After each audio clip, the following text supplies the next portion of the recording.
बिस्मिल्लाहिर्रहमानिर्रहीम अस्सलामुअलैकुम वरहमतुल्लाहि वबरकातुहू। मेरे तमाम व्यूअर ਨੂੰ ਮਰੀਮ ਕਿਚਨ ਦੇ ਵਿੱਚ ਖੁਸ਼ ਆਮਦੀਦ।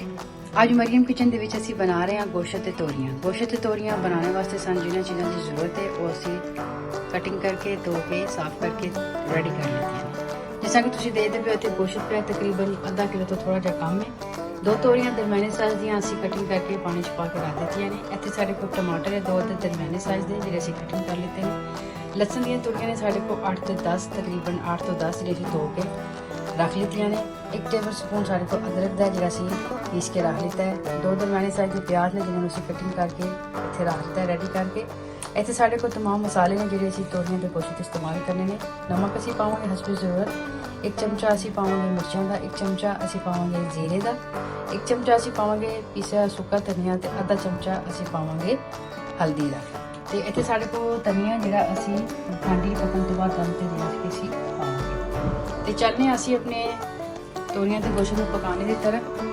ਇੱਥੇ ਅਸੀਂ ਚੁੱਲ੍ਹਾ ਔਨ ਕਰ ਲਿੱਤਾ ਹੈ ਤੇ ਪਤੀਲੇ ਦੇ ਵਿੱਚ ਅਸੀਂ ਘਿਓ ਜਿਹੜਾ ਕਿ ਪਾ ਦਿੱਤਾ ਹੈ ਔਰ ਇਹ ਥੋੜਾ ਜਿਹਾ ਗਰਮ ਹੋ ਜਾਏ ਤਾਂ ਅਸੀਂ ਇਹਦੇ ਚ ਆਪਣਾ ਪਿਆਜ਼ ਜਿਹੜੇ ਕੱਟੇ ਹੋਏ ਨੇ ਉਹ ਅਸੀਂ ਇਹਦੇ ਵਿੱਚ ਪਾ ਦੇਵਾਂਗੇ ਔਰ ਨਾਲ ਹੀ ਅਸੀਂ ਇਹਦੇ ਵਿੱਚ ਲਸਣ ਜਿਹੜਾ ਥੋੜੀਆਂ ਰੱਖੀਆਂ ਨੇ ਅਸੀਂ ਉਹ ਵੀ ਇਹਦੇ ਵਿੱਚ ਪਾ ਦੇਵਾਂਗੇ। ਥੋੜਾ ਜਿਹਾ ਹਲਕਾ ਗੋਲਡਨ ਬਰਾਊਨ ਹੋਣ ਤੋਂ ਬਾਅਦ ਅਸੀਂ ਇਹਦੇ ਵਿੱਚ ਅਦਰਕ ਵੀ ਸ਼ਾਮਿਲ ਮਾਸ਼ਾਅੱਲਾ ਤੇ ਘਿਓ ਸਾਡਾ ਗਰਮ ਹੋ ਚੁੱਕਿਆ ਤੇ ਅਸੀਂ ਇਹਦੇ ਵਿੱਚ ਪਿਆਜ਼ ਪਾ ਦਿੱਤਾ ਤੇ ਨਾਲ ਹੀ ਅਸੀਂ ਜਿਹੜਾ ਕਿ ਲਸਣ ਦੀਆਂ ਤੁਰੀਆਂ ਜਿਹੜੀਆਂ ਅਸੀਂ ਇਹ ਵੀ ਇਹਦੇ ਵਿੱਚ ਪਾ ਦੇਵਾਂਗੇ।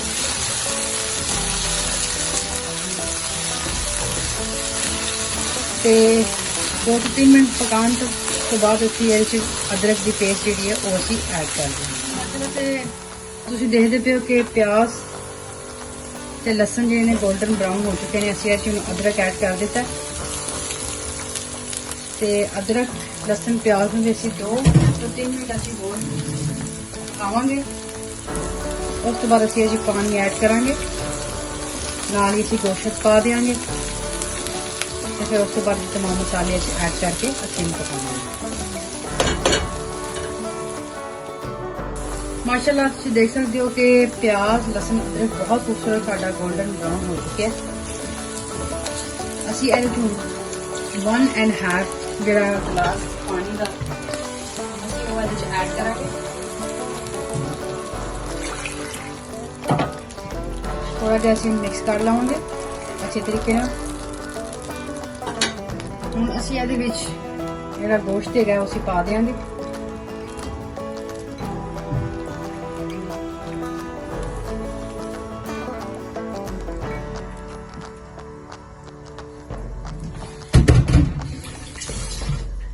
ਹੁਣ ਅਸੀਂ ਗੋਸ਼ਤ ਨੂੰ ਵੀ ਜ਼ਰਾ ਚਮਚਾ ਮਾਰ ਕੇ ਜ਼ਰਾ ਮਿਕਸ ਕਰ ਲਵਾਂਗੇ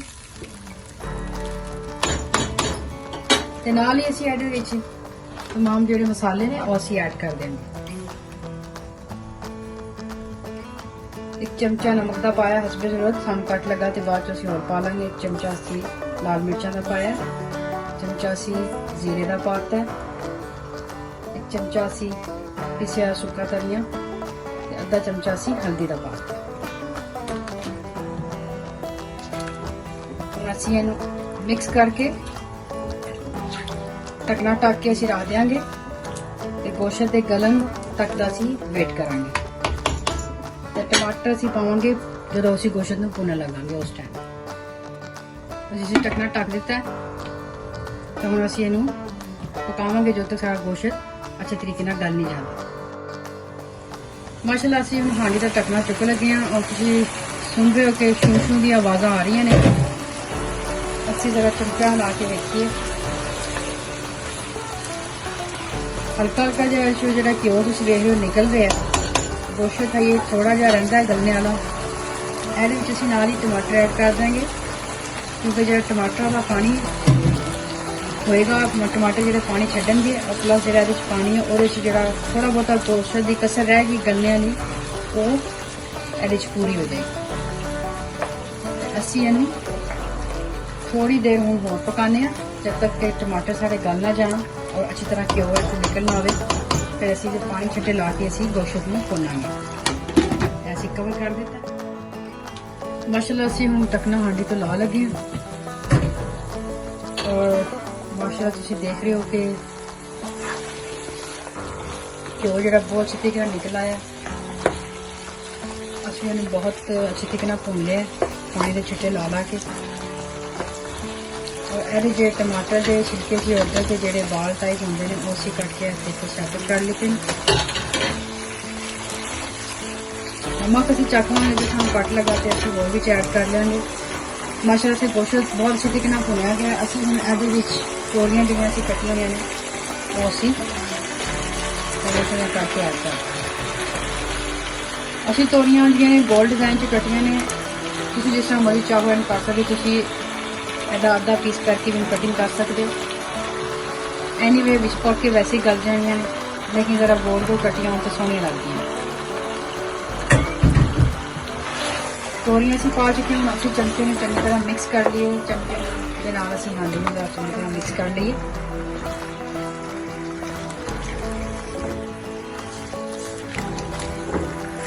माशाअल्लाह बहुत ही सोहनियां लगदियां पियां।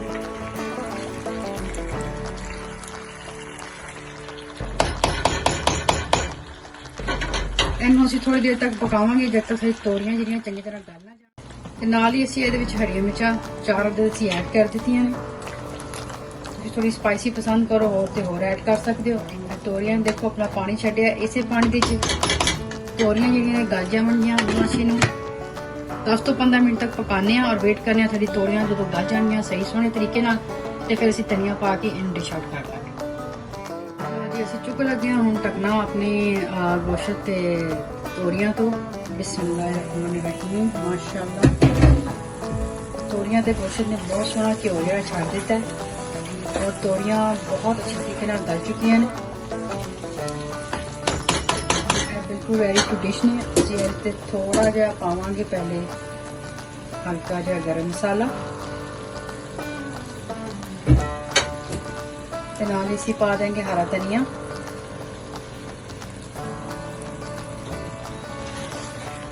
असीं मिक्स कर ली चंगी तरह। असीं चख के वेख्या माशाअल्लाह बड़ी ही सोहणियां माशाअल्लाह तोरियां ते गोश्त पक्या बहुत ही सोहना दा टेस्ट आया। असीं हुण डिश आउट करन लगे। माशाअल्लाह बहुत ही सोहणियां ते बहुत ही डिलीशियस साड़ियां तोरियां ते गोश्त जो रेडी हो चुकियां ने। ते जेह्ड़े मेरे चैनल ते नवे ने वो मेरे चैनल नूं सबसक्राइब कर लैन ते तोरियां ते गोश्त अच्छियां लगियां होन चंगियां लगियां होन ते लाइक कर लैन मेरे चैनल नूं ते अपने कमेंट तो अपनी राय तो मैनूं आगाह करन ते अपनी फैमिली ते फ्रेंड नाल मेरी रेसिपी नूं शेयर करन ते अपना ते अपने घर वालों का बहुत ढेर सारा ख्याल रखना। दुआवां च मैंने भी याद रखना। इस खूबसूरत दुआ नाल कि अल्लाह ते उहदे हबीब सल्लल्लाहु अलैहि वसल्लम के हवाले मरियम नूं इजाजत दो। अल्लाह हाफिज। इंशाल्लाह मिलांगे जिंदगी रही ते नेक्स्ट टाइम किसी नेक्स्ट डिलीशियस रेसिपी के नाल। तब तक के लिए अल्लाह हाफिज। अस्सलामु अलैकुम व रहमतुल्लाहि व बरकातुहू।